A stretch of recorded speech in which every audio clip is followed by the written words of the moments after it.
Per realitzar el cough assist necessitarem l'assistent per la tos, que és aquesta màquina, un filtre, una tubuladura i la mascareta, que té l'opció d'inflar i desinflar-se per aquí per adaptar millor a la cara de cada malalt. Per realitzar-lo, apretem el botó d'encesa.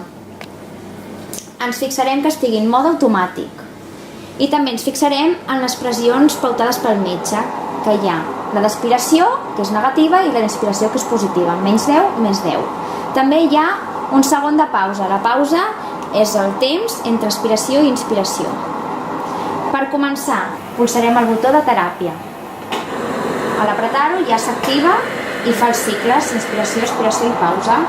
Quan comencem a realitzar el cicle? Quan estigui en pausa, acostarem la mascareta a la cara del malalt i l'avisarem que comença la teràpia.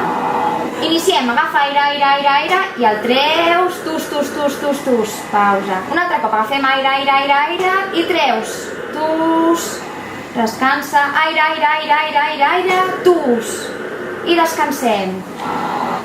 Posem en espera